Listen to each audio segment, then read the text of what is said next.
안녕하세요. 톡톡에너지입니다. 요즘 기름값 무섭게 오르고 있죠?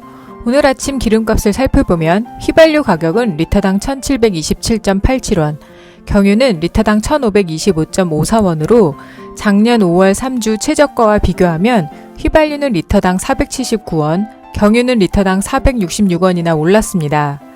지금 현재 석유 가격만 오르는 것이 아니라 석탄과 천연가스 가격도 오르고 있어서 참 걱정입니다.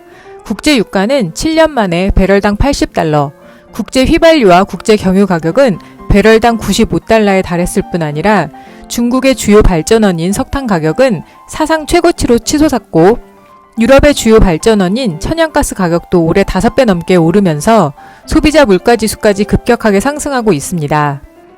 이렇게 상승했음에도 불구하고 월스트리트저널은 17일 미국 원유 가격이 7년 만에 최고치를 기록한 것은 시작에 불과하며 에너지 가격 상승 현상이 끝나려면 아직 멀었다고 보도하면서 유가가 올 12월 100달러 이상 올랐다가 내년 12월에는 200달러까지 급등할 것이라는 전망을 하고 있습니다.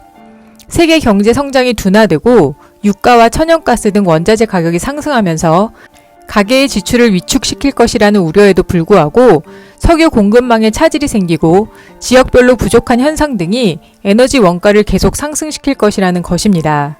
이와 같은 유가 상승의 주 원인은 산유국들이 증산을 더 하지 않기 때문인데요.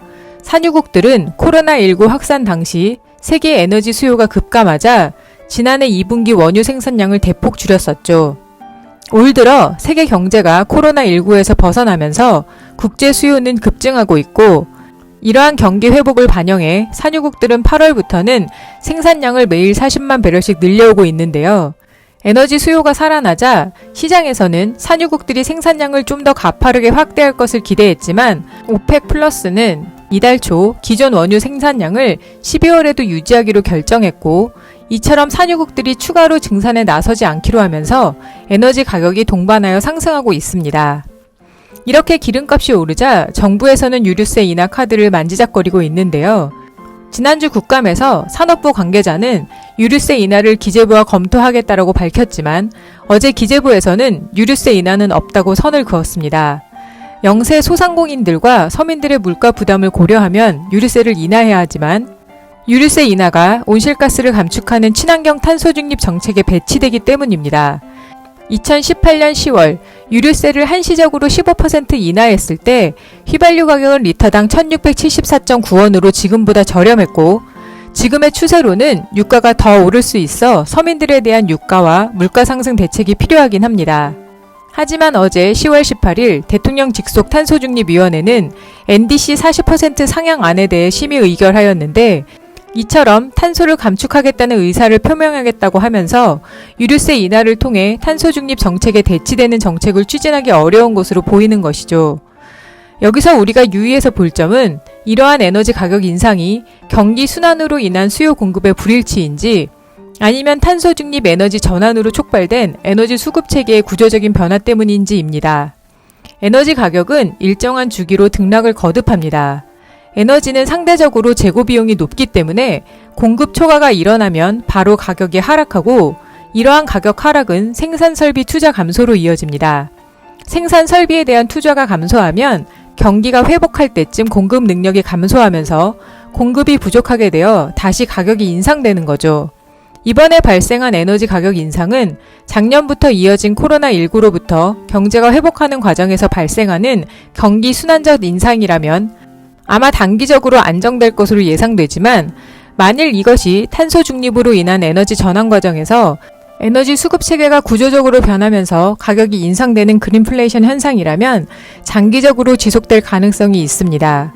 그린플레이션은 그린과 인플레이션이 합쳐진 합성어로 친환경 에너지 전환 과정에서 화석 에너지의 생산은 줄어들면서 화석 에너지의 가격이 올라 발생하는 인플레이션을 말합니다. 석유와 가스 가격이 인상하면 즉각적으로 관련 산업의 수익성이 개선되기 때문에 투자 증가가 자연스럽게 이어졌지만 이번에는 투자가들이 선뜻 나서지 않고 있는데요.